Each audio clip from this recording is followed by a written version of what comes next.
Hello students, जैसा कि हम जानते हैं एसएससी स्टेनोग्राफर 2022 का जो सीबीई है, जो कंप्यूटर बेस्ड एग्ज़ाम है, वो 16 और 17 नवंबर को होना है। और अब 10-12 दिन ही रह गए हैं। और जिन कैंडिडेट्स ने वो फॉर्म भरा है और जिन्होंने उसको एक टारगेट बना रखा है, मुझे उम्मीद है कि वो अपनी पूरी तैयारी कर रहे होंगे ताकि वो अच्छे से अच्छे मार्क्स ले आएँ। हो सकता है कई स्टूडेंट्स ने सिलेबस को कवर कर लिया हो और वो उसको रिवाइज भी कर चुके हों, और कुछ लोग उसको रिवाइज करने का भी कंप्लीट नहीं किया उन्होंने सिलेबस, और वो रिवाइज करने का सोच रहे हों। और जो लोग रिवीजन के बारे में अभी नहीं सोच रहे या उनको इस बारे में ज़्यादा इम्पोर्टेंस नहीं पता, तो मैंने सोचा कि इस बारे में मैं आपसे अपने व्यूज़ शेयर करूं। अगर हम एग्ज़ाम से पहले सिलेबस को कवर तो कर लें लेकिन उसको रिवाइज ना करें, तो एग्ज़ाम के टाइम क्या होगा, हमें ये तो याद रहेगा कि हमने पढ़ा था, लेकिन कहाँ पढ़ा था, कितना डिटेल में हम उसको याद रख पाएँ, वो मुश्किल हो जाता है। आप रिकॉल भी करेंगे, वो चीज़ें आपके दिमाग में नहीं आएंगी और आप एक कंक्रीट रिप्लाई नहीं दे पाएंगे। एक अचीवर और नॉन अचीवर में अगर आपने डिफरेंस कभी नोट किया हो तो यही होता है कि जो अचीवर्स होते हैं वो चीज़ों को रिवाइज करते रहते हैं टाइम टू टाइम, और उनके माइंड में वो फ्रेश रहती हैं और वो क्विकली उसका रिप्लाई दे देते हैं। और जिसने नहीं रिवाइज किया होगा उसको रिप्लाई देने में टाइम भी लग सकता है और हो सकता है उसका रिप्लाई ना भी प्रॉपर आए। किसी भी कॉम्पिटिटिव एग्जामिनेशन में जो भी कैंडिडेट्स टॉप करते हैं या अच्छे रैंक्स लाते हैं, वो ऐसा नहीं होता कि वो बहुत ज़्यादा पढ़ते हैं या लंबे समय तक पढ़ते हैं।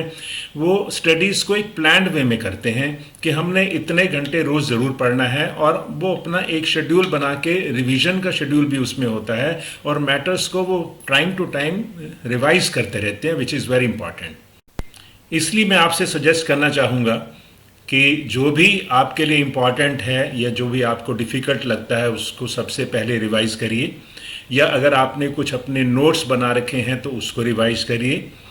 और कंटेंट्स जो भी हैं आपके पास वो तब रिटेन कर पाएंगे आप अगर आप उसको रिवाइज करेंगे। ऐसा नहीं है कि अगर हम रिवाइज नहीं करें और उसको सिर्फ पढ़ के जाएं तो हमारा जो पूरा पर्पस है वो डिफीट हो जाता है। और हमें इस एंड में, जो भी आपके लास्ट वीक में मैं कह दूं कि लास्ट वीक में कोशिश करके आप कोई भी नया मटेरियल मत उसको पढ़िए। जो आपने पहले पढ़ रखा है, जो आपने पहले किसी भी टॉपिक में किया हुआ है, उसको सबसे पहले रिवाइज करिए, और रिवाइज का एक शेड्यूल बना लीजिए कि मैंने इतनी देर ज़रूर रिवाइज करना है। जो भी मैटर लगता है आपको कि इसको मैंने एक से ज़्यादा बार रिवाइज करना है, 2 बार करना है, 3 बार करना है, आप उस हिसाब से प्लान कर लीजिए ताकि आप उसको अच्छी तरह पक्का कर सकें। और लास्ट डे जिस दिन एग्ज़ाम हो उस दिन कोई रिवीजन मत करिएगा, नहीं तो आप और कंफ्यूज हो जाएंगे। लास्ट डे अपने माइंड को कूल और काम रखिए, और नेचुरली क्योंकि आप इतने दिन से स्टडी कर रहे हैं तो उसको कुछ गैप भी चाहिए, इसलिए मैंने कहा कि रिवीजन जो है एग्ज़ाम वाले दिन मत करिए। कूल करिए, पॉजिटिव सोचिए, और जो आपको आता है उसको वहाँ पर परफॉर्म करके आइए अच्छी तरह से। जैसे जैसे आप मटेरियल को, टॉपिक्स को कवर करते जाएंगे, रिवीजन करते जाएंगे, उसका देखिए आप में कॉन्फिडेंस आता जाएगा। हो सकता है रिवीजन से पहले आप सोचें मुझे कुछ नहीं आता, घबराहट ज़्यादा होगी, लेकिन जैसे जैसे आप रिवीजन करते जाएंगे आप में कॉन्फिडेंस आता जाएगा, और यही डिफरेंस होता है जब हम रिवाइज करते हैं चीज़ों को। नेक्स्ट मैं कहना चाहूँगा कि क्वांटिटी पर ज़्यादा फोकस मत करिए, क्वालिटी पर जाइए। आपने जो भी अभी तक किया है उसको रिवाइज करना, उसका पक्का होना आपको कॉन्फिडेंस दिलाएगा और आपके काम आएगा, ना कि जो आपने ज़्यादा कर रखा है और रिवीजन नहीं किया तो वो आपको और कंफ्यूज कर देगा। तो इस चीज़ को आपने बड़े ध्यान से समझना है कि कोई भी कैंडिडेट ऐसा नहीं होता जिसको सब कुछ आता हो, लेकिन उनको जो भी आता है वो कितना अच्छा आता है, कितना सॉलिड आता है, उसको आप कितना डिलीवर कर सकते हैं वहाँ पर, वो बहुत इम्पॉर्टेंट होता है एग्ज़ाम के लिए।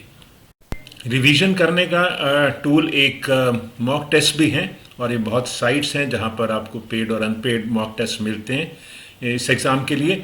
अगर आपने वो किए हैं तो वो भी एक टूल है, अच्छी बात है, और अदरवाइज़ भी आप रिवीजन करें तो बहुत अच्छी बात है। बस इतना ही मुझे आज की इस वीडियो में कहना था। आप मेरी तरफ से ये कहना चाहूँगा, आप सबको मैं बेस्ट विशेज़ देता हूँ, अच्छे से अच्छा परफॉर्म करके आइए।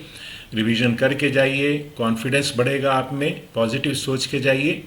और इस वीडियो को आप शेयर करिए अपने फ्रेंड्स के साथ जो भी अपीयर हो रहे हैं। और अगर आपने चैनल को अभी तक सब्सक्राइब नहीं किया तो सब्सक्राइब कीजिए। That's all, thank you very much.